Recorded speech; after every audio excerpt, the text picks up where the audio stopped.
Почитувани гледачи, вие сте со програмата на Канал Плюс телевизија. Во продолжение ќе следува разговор со професор доктор Саша Митрев, ректор на Универзитетот Гоце Делчев во Штип. Господинот Митрев останува на оваа функција до септември 2015 година. Добро дојдовте и ви благодарам на времето кој го одвоивте за разговор, односно за учество во програмата на Канал Плюс телевизија. Благодарам што ме поканите во вашата емисија.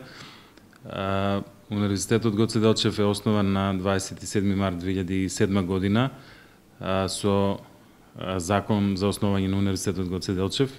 Ова беше една иницијатива која долги години кружеше во Штип и во околината за основање на универзитет кој што на некој начин ќе ги задоволи потребите за високо образование во самиот град и во регионот и на тој начин ќе излезе во пресрет на многуте студенти кои што студира некаде надвор од Република Македонија, пред се во соседните земји, во Бугарија, пред се во Благоевград, во Софија и подалечни места во соседна Бугарија, во Грција и така натака.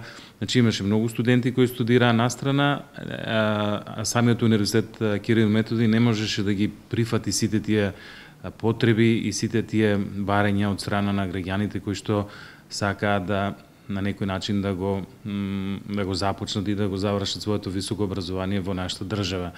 И во таква една атмосфера се создаде погодни услови за формирање на Универзитетот Гоце Делчев во 2007 година и од самиот почеток, како што рековте, јас учествував во работата на матичната комисија која формира владата на Република Македонија и од тогаш почнаа сите оние припремни активности за основање и почеток на работа на една сложена организација како што е универзитет, како што е и сега нашиот Универзитет Гоце Делчев. Какво е вашето мислење? Исполнете ли се очекувањата? Тоа што го планиравте да е реализирано по целост? На почетокот кога работевме и во самата матична комисија во која што бев и јас член, и десетина години пред тоа учествував во идејата за основање на Универзитетот Гоце Делчев. Тоа е некаде од 2000 година.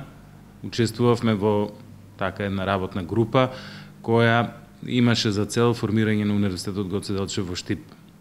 На почетокот целата идеја беше да се формира една високообразовна институција која што во себе ќе артикулира 6 до 7, максимум 8 факултети, кои што на некој начин ќе покрија таа потреба која се јавуваше за високо образование во регионот и мислевме дека крајната бројка ќе биде некаде околу 6 до 7.000 студенти, кога ќе завршат сите години на уписи, кога една генерација ќе заврши, значи еден период од 5-6 години кој ќе помине, значи да универзитетот се на некој начин се стабилизира на бројка од 6-5 до 7.000 студенти, која така за нас беше многу прифатлива и многу оптимистичка.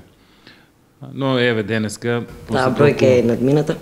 Да, таа бројка е надмината после 8-9 години од кога започна основањето на Универзитетот Гоце Делчев. Сега веќе имаме на бројка од 18.000 студенти со сите овие неактивни студенти кои што можеби ќе се активираат, че тоа ги има во секој универзитет, се приближува некаде на 20.000 студенти, што е по мене огромна бројка и ние сме веќе втор по големина универзитет во Република Македонија.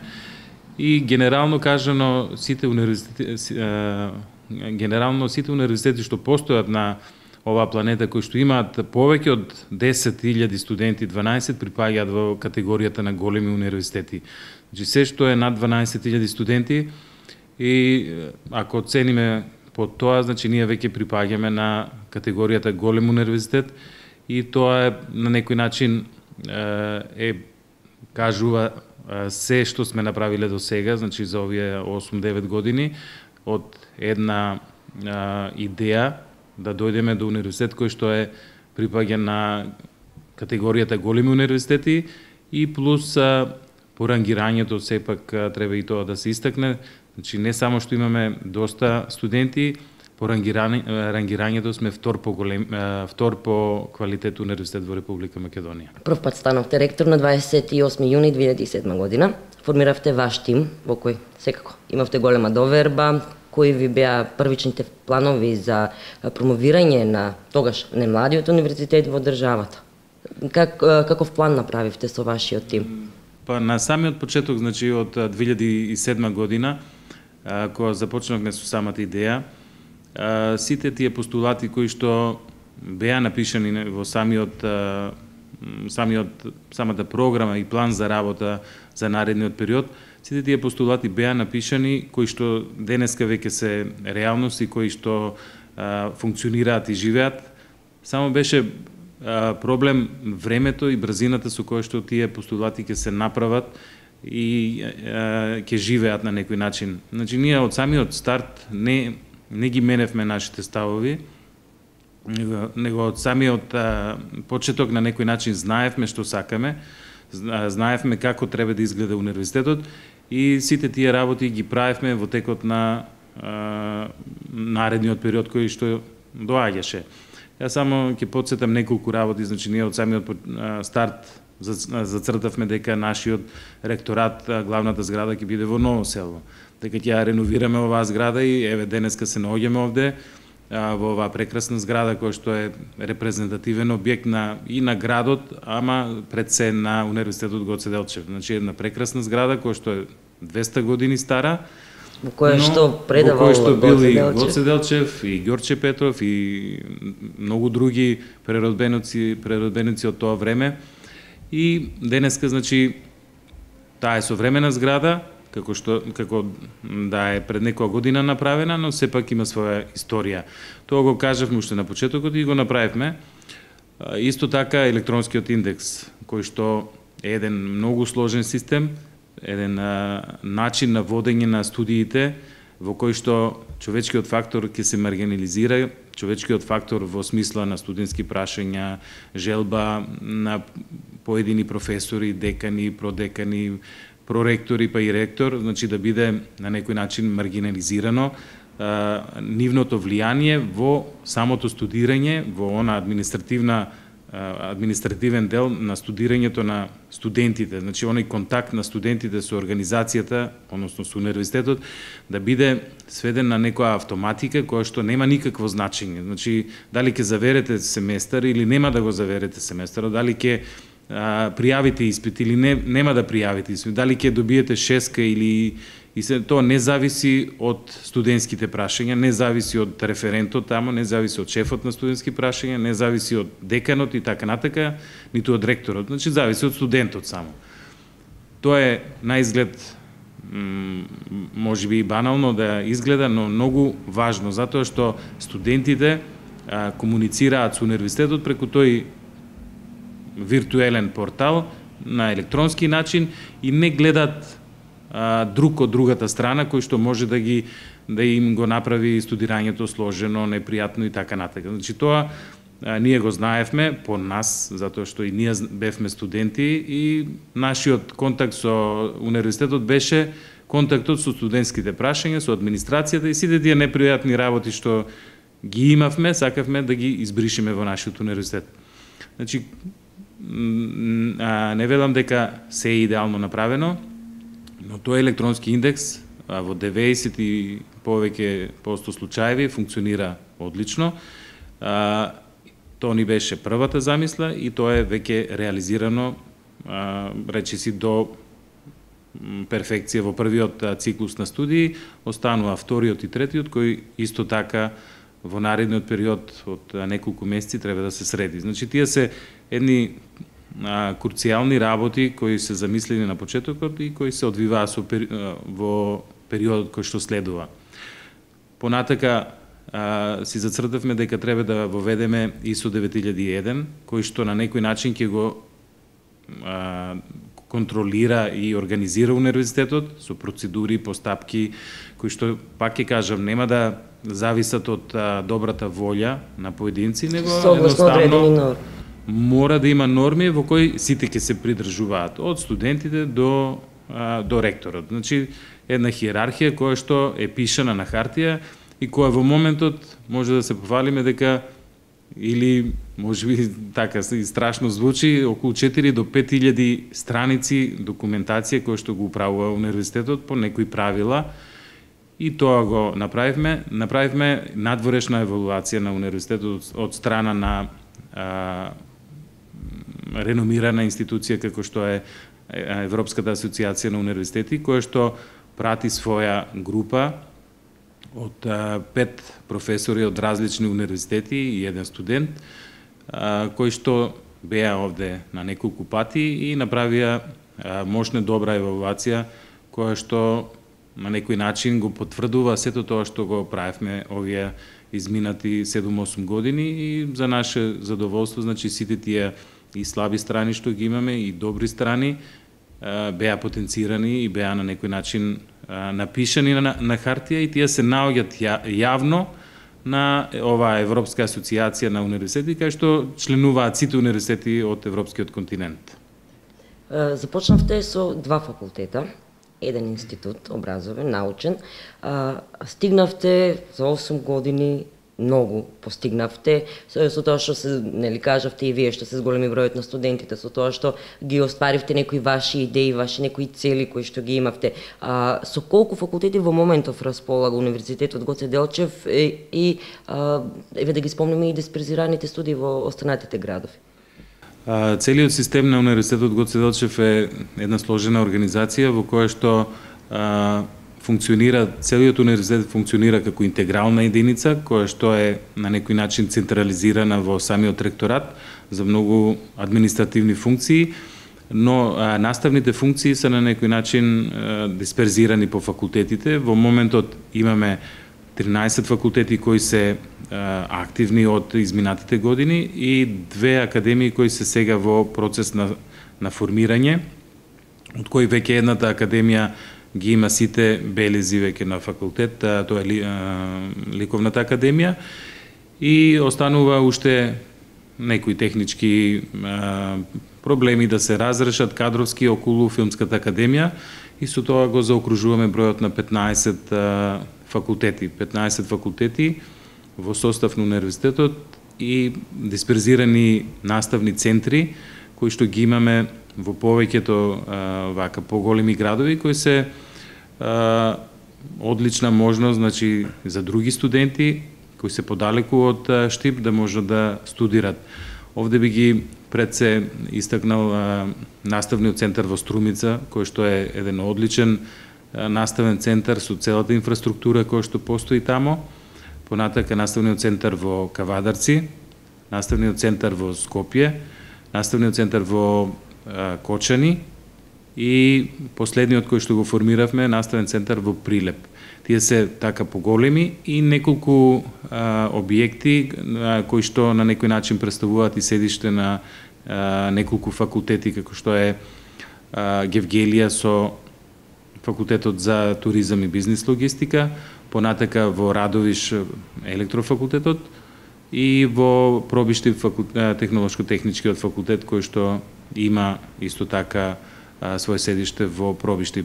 Значи имаме една сложена структура на наставни центри и на факултети кои што се испреплетени со различни студиски програми кои што ги има и во самата централа овде во Штип, и на тој начин на некои факултети се покажа дека е многу исправна идејата за дисперзија, затоа што ако се на едно место, такви како што се факултетите, не би биле толку посетени и не би имало таков број на студенти, затоа што припаѓаат на техничките, биотехничките науки, кои што по дефолт не се биле толку интересни за студентите во изминатите 20-30 години.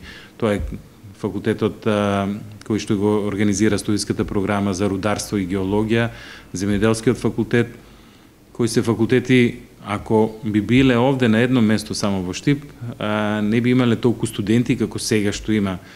Земјоделскиот факултет запишува повеќе од 250-300 студенти, што за таков факултет е огромна бројка. Спомнавте и Радовиш. Каква е заинтересираноста во Радовиш, во Пробиште, во помалите општини? Во помалите општини е релативно слаба заинтересираноста, значи има повеќе студенти кои што патуваат од другите поголеми градови, да кажеме од Струмица и од Штип патуваат за Радовиш, или од Кавадарци за Радовиш и така натака, но бројот на студенти во овие два града што ги спомнавте е релативно мал во споредба со студентите кои што постојат во главниот, во седиштето на универзитетот во Штип. Тоа е и еден момент кој што треба да се анализира и да се размисли. Ние сме на мислење како универзитет дека тој период на голема дисперзија на студиските програми по разни градови, мислиме дека го достигна максимумот за проширување на можностите за високото образование по различни градови. Мислам дека во наредниот период повеќето студиски програми треба да се концентрираат и да се вратат во централниот кампус овде во Штип. Да, со оглед на тоа дека се инвестира, нели, во останатите градови, велите дека има и еден друг момент. Самите студенти кои што се од другите градови сакаат да студираат во Штип. Можеби поради социјалниот момент, дружењето кое што го имаат овде во Штип, можностите кои се поголеми отколку да бидат во Пробиштип, да речеме, или во Радовиш. Значи, оној студентски живот кој што го живеат студентите овде е различен отколку во помалите места и можеби затоа треба да се на некој начин ревидира и ова идеја за некој од наставните центри кои што постојат, затоа што е неоправдано да држите голем објект како што е во Радовиш или во Пробиштип, а има 10-15 студенти, некој пат и многу помалку, можеби да дојде до 5-6 студенти во втора, трета година, и мислам дека тоа треба да се ревидира во наредниот период. Спомнавте и вие на почетокот дека за кратко време, односно краток период, Универзитетот Гоце Делчев е на второ место во државата, меѓутоа е на второ место и пошироко. Значи, според оценка на Кинески универзитет, и таму сте второ место.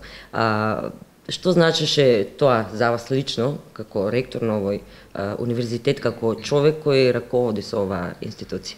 Па секако дека самите признанија ми представуваат потврда на тоа што го правевме во изминатиот период. Значи, потврда дека сме на правиот пат. Јас пак ја повторам ова надворешната евалуација која што ни дојде од една престижна институција, од Асоциацијата на европските универзитети, а исто така и рангирањето кое што го направи самото Министерство за образование и наука, покажа дека сме на правиот пат. Значи, сите тие забелешки кои што беа, кажуваат дека ние се движиме во добра насока. Значи, тоа е едно признание, затоа што ако после 7-8 години констатираат надворешни евалуатори дека самиот универзитет се движи во погрешна насока, дека тоа не е правец во кој треба да се развива универзитетот, тоа е многу голем проблем за една ваква организација. Затоа што универзитет било каков, нека има и 5000 студенти, е тромава организација, мощне, тешко се движи во просторот, значи тоа не е обична фирмичка која што може лесно да се преструктурира. Универзитетот не може туку така да го промени начинот и правецот на движење. Затоа е многу важно кој правец ќе го фати од самиот почеток и дали се движи во права насока. Ако не се движи во права насока, многу тешко е неговото изместување и да го промени движењето во посакуваната траса која што е пожелна за движење и во развојот на една ваква голема организација. Значи, ова е наша голема, да кажеме, големо признание за нас како раководство, за мене како ректор, дека универзитетот се движи во права насока и дека тоа дава гаранција дека во наредниот период универзитетот има многу големи шанси да си продолжи да се движи во тој правец.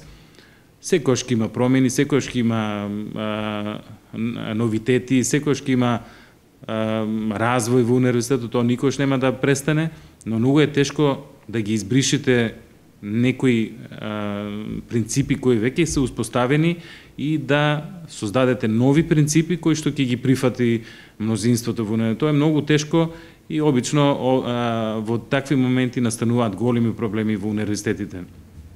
Ние кај нас веќе целата постапка на избор на нов ректор, на процедурите на префрлање на некој начин на раководењето на универзитетот од една постава на друга постава која што ќе се формира за неколку месеци, кажува дека универзитетот има своја инерција и се движе во некој правец и многу тешко е да го сопрете таа инерција. Значи, имаше избори кои се многу деликатни, затоа што доаѓаат од најниско ниво во самите наставно-научни совети, па до ректорска управа и до Сенат, и немаше никакви турбуленции, немаше никакви проблеми во целата таа постапка, што кажува дека универзитетот има веќе изградено некои критериуми по кои се движи во иднината. Се доди регуларно.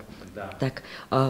Го спомнавте Министерството. Значи, од самиот почеток имате поддршка од Министерството воопшто, но и во поглед на научно-истражувачките трудови, научно-истражувачките работи. Значи, колку е вложено токму во ова и дали за таа намена се имат имплементирано нови смерови или пак катедри надвор од стандардните кои што ви биле на почетокот одредени? Со самото Министерство за образование и наука имаме одлична соработка уште од самиот почеток. Значи, од 2007 па до денеска се променија сигурно 6-7 министри од различни политички партии, но целата соработка која што постоеше со Министерството за образование и наука и со сите тие структури внатре беше на едно одлично ниво, имајќи во предвид дека универзитетот е нова организација која се формира и би било многу проблематично ако нема некоја соработка меѓу ново основаниот универзитет и самата матично министерство кое што на некој начин го управува ресорот образование. Значи, имавме добра соработка, имаше добро разбирање и во многу работи имаше и задржана автономија на самиот универзитет, затоа што многу малку имаше притисок, некој притисок непринципиелен или влијание на кадровската политика внатре или притисок од најразлична причина да има притисок внатре во. Значи, тоа не беше случај и мислам дека тоа беше и многу добро за нас како нова организација, која што на некој начин и беше пристапено со големо поверение во самото основање, во самото формирање и се покажа, значи, за 6-7 години дека сме стварно на правиот пат и дека универзитетот има иднина. Стоја зад вас за буквално секоја идеја за формирање, да пример само кажувам, одредени лаборатории кои што се потребни за истражувачки дейности. Значи, таа иницијатива која беше за купување на научно-истражувачка опрема, ние искористивме неколку лаборатории беа опремени од таа иницијатива на владата на Република Македонија и Министерството, неколку лаборатории за електронска микроскопија, за животна средина и така натака. Значи, тие се веќе во завршна фаза и на акредитација.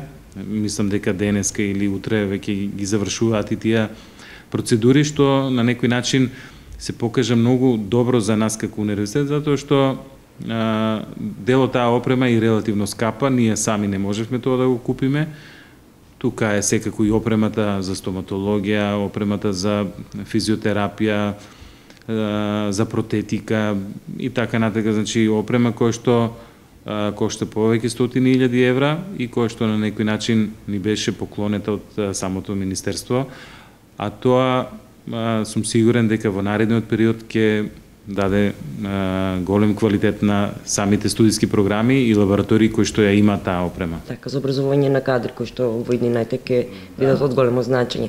Со тоа што Универзитетот Гоце Делчев е високо котиран, нели, не само во државата, туку и надвор од неа, значи доведува до соработка со голем број на европски универзитети, кои што е пак од корист за студентите, нели, кои веќе неколку години наназад студенти од универзитетот одат на до квалификација или до образование или на пракса во европските земји. Да.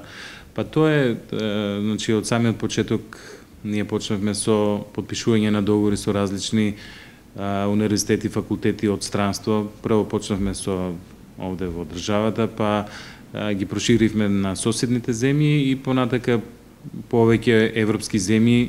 Па има и универзитети кои се од Соединените Американски држави со кои потпишавме договори за соработка и се во интерес пред се на студентите, и тоа се покажа кога дојде време за реализирање на Erasmus Plus програмата, која што е финансирана 100% од средства од Европската Унија, и со тие средства се овозможува наши студенти да заминуваат во европски универзитети и да поминат тамо минимум 3 месеца, 4 месеца, 1 семестар. Ние тие активности кои што ги имаат студентите на тие универзитети ги признаваме, но сето тоа да биде регуларно и да биде направено во интерес на студентите, значи има една многу сложена регулатива која што ги прати сите тие активности, затоа што активностите на некои странски универзитети кои ги имаат нашите студенти мора да дојдат овде, да бидат признаени, да бидат внесени во системот наш. Некои полагаат и испити, други имаат само активности на тие факултети, и тоа го веќе направивме и трета година како голем број на студенти, релативно голем број. Станува збор за бројка сигурно повеќе од 150 студенти кои што до сега имаат заминато некаде на обука, на слушање на настава, на предавање на некои од европските универзитети кои што ги имаат прифатено. Че тоа е една голема придобивка, мислам дека еден од најдобрите проекти кои што до сега функционира во високото образование. Порано имавме проекти, така наречени темпус проекти, кои што веќе се завршени и со кои што имавме голема институционална соработка со многу универзитети.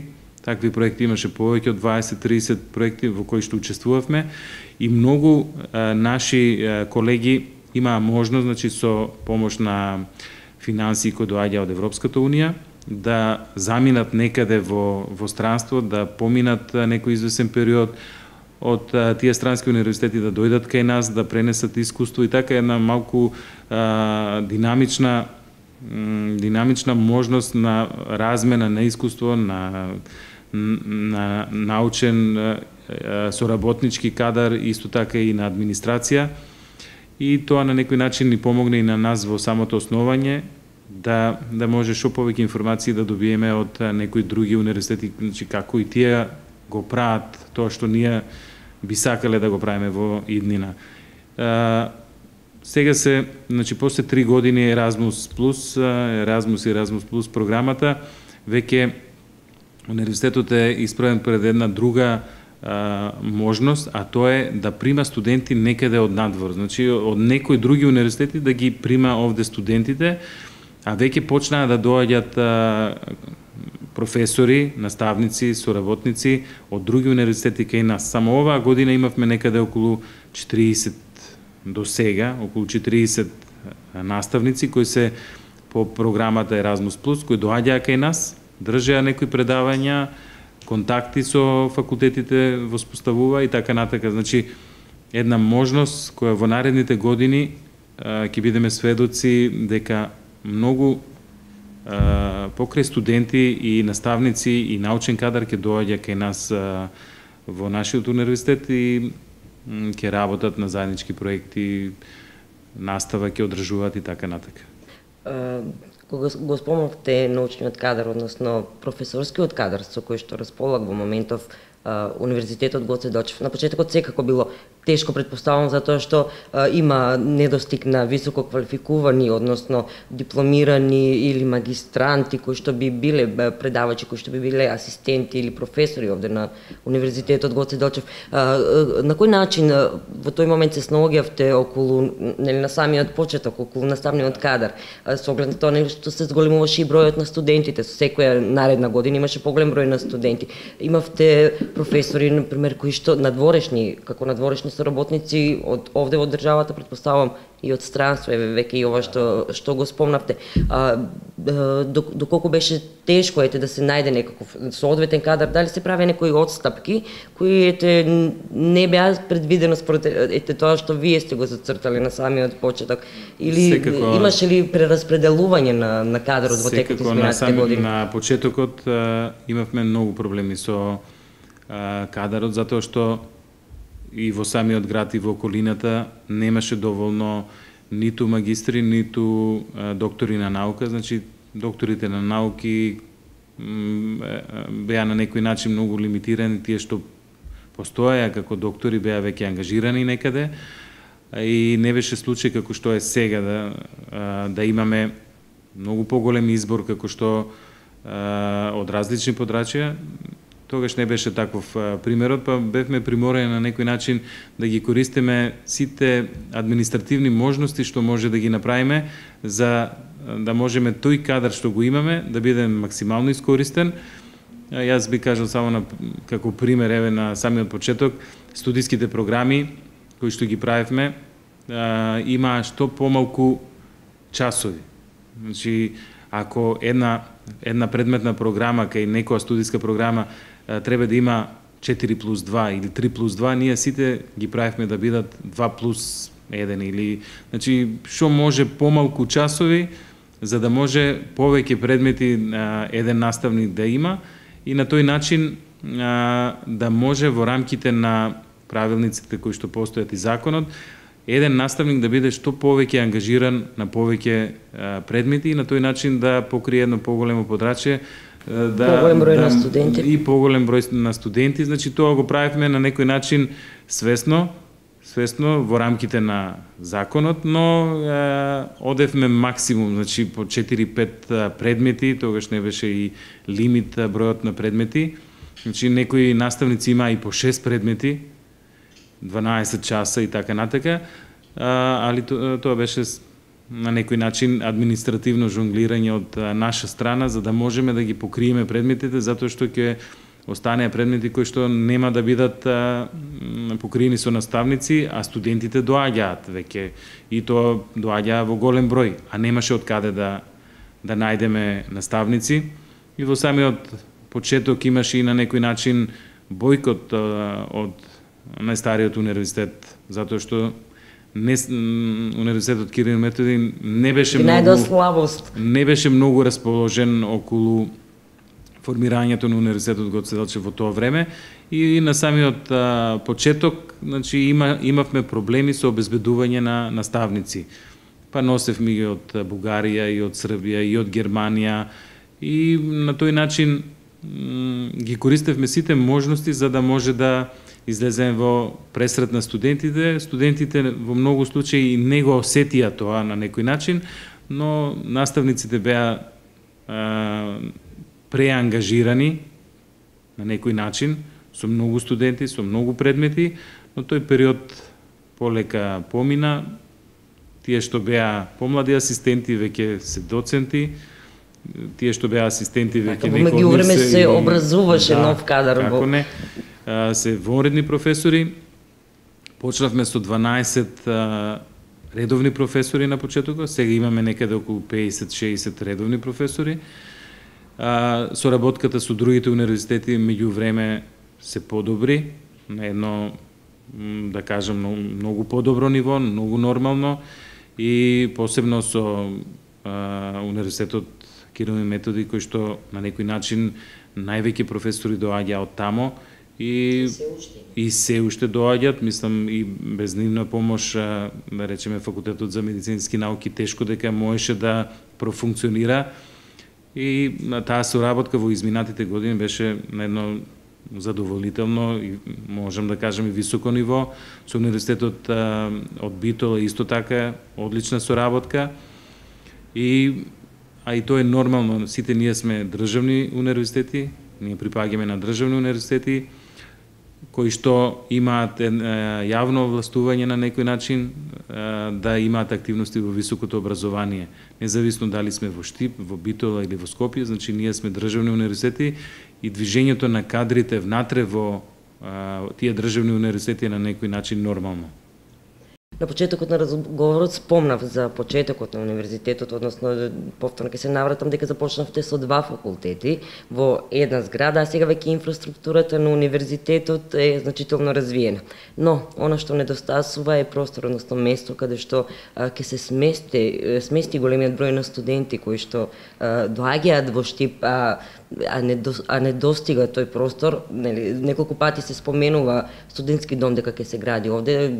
Во разговор со професор доктор Блажо Боев, идниот ректор, спомна тој дека во неговата програма е исто така студентскиот дом. Претпоставувам во меѓувреме локалните жители, односно штипјани, имаат доста корист од надворешните студенти за тоа што ги издаваат своите домови или адаптира одредени простори од нивните домови за да издаваат на студенти, со што не профитира на некој начин. Може ли да се очекува во скоро време или зошто на пример досега тој проект не профункционира? Изградбата и формирањето на еден студентски дом е од исклучително значење за самиот универзитет. Значи, станува збор за студентски дом кој би прифатил некаде 300, 400, можеби 500 студенти, што не е така голема бројка. Значи, не може да ги реши проблемите на сите студенти. А има голем број студенти од страна, од Турција, например, Па не само од странски студенти, само странските студенти се повеќе од 300 студенти на универзитетот од сите години. Имаме овие што ви кажав размени на студенти, значи може да се случи наредната година да дојдат 50 или 100 студенти од некаде кои што ќе сакаат да поминат еден семестар на нашиот универзитет. Значи сместувањето на тие студенти ќе биде проблематично. Каде ќе ги сместиме ние? Еве нека си и 30 студенти би било проблематично нивното сместување. И 30 наставници, тоа е 60. И 300 странски студенти кои што постојат, тоа е 360. Значи, големи бројки кои се проблематични за самите студенти, за нивното на некој начин обезбедување на студирање овде на самиот универзитет. Значи, еден студентски дом со 500 легла нема никаков проблем да биде за локалните жители, затоа што тој момент кој што беше многу добар и самите граѓани ги осетија универзитетот преку нивниот семеен буџет, затоа што една бројка од 2000-3000 студенти кои што доаѓаат тука да студираат во Штип и кои што бараа станови. Ние сме сведоци дека становите се многу скапи во Штип. Да, во одредени станови нема доволно услови во кои што нема одредени услови како што треба, значи и нема доволно станови за самите студенти. Значи, голем број на наши сограѓани го осетија присуството на универзитетот во градот баш преку студентите кои што бараа сместување и кои што плаќаа по неколку стотини евра за соба или за неколку соби, и тоа е едно дополнително финансиски благодет на многу илјадници семејства овде во градот Штип. На тој начин и го осетија универзитетот, али и видоа во овие проблематични, да кажеме, транзициони години, кога се распадна речиси целото стопанство во Штип, во кој што работеа повеќе од 10.000, 15.000 луѓе и кои одеднешка останаа без работа, и универзитетот дојде на некој начин добре дојде во градот Штип, затоа што илјадници студенти побараа сместување кои што го плаќаат, се разбира. Исто така побараа услуги од исхрана, од и разни други потреби кои што ги имаат студентите, и на тој начин големи финансиски средства влегува во градот Штип за да може малку да си дојде во себе, имајќи во предвид во каков период беше самиот град. И сега околу сместувањето, мислам дека и другите инфраструктурни објекти кои што морат да се направат за универзитетот да ги има сите белези на една современа високообразовна институција, меѓу кои секако студентскиот дом мора да се направи. Мора да се направи една универзитетска библиотека која што е лик на секој универзитет, универзитетска библиотека за кој што имаме и идејно решение, имаме маркица обезбедено, значи тоа е во близината на училиштето Ванчо Прки или во самиот центар на градот, една маркица со 2000-3000 квадратни метра, кој што ќе биде одличен простор за една универзитетска библиотека. Тоа е, значи, вториот објект кој што мора да се направи и третиот кој што го заговараме и кој што може да многу квалитетно да го помести универзитетот во иднина, а тоа е научно-истражувачкиот центар во кој што ќе се артикулираат научно-истражувачката работа на многу факултети и секако факултетот за медицински науки на кој што му треба највеќе простор, лаборатории, опрема и така натака, и очекуваме дека дел од тие потреби ќе бидат решени со новата клиничка болница која што треба да се формира во рамките на универзитетската клиничка болница, и со тоа можеби во овие наредни 10 години ќе се заокружи на некој начин основањето на универзитетот, затоа што развојот на ваква организација никогаш нема да престане, посебно за 8 години или 16 години колку траат мандатите. Тоа ќе трае повеќе десетици, стотини години. Така, спомнавте мандатите. Вашиот втор мандат го добивте во 2011 година. Продолживте, нели, со сите ваши предвидени идеи, проекти. Ете, толку до септември сте ректор на универзитетот. На ваше место доаѓа професор доктор Блажо Боев. Какви се вашите планови во иднина? Значи, каква ќе биде вашата функција? Дали останувате во универзитетот? Тоа е многу нормално, значи затоа се и мандатите се ограничени, значи траат 4 години и тоа е на некој начин како штафета, ја земате штафетата, трчите толку колку што е предвидено и колку што можете и завршува. Значи мандатот има почеток, има и крај.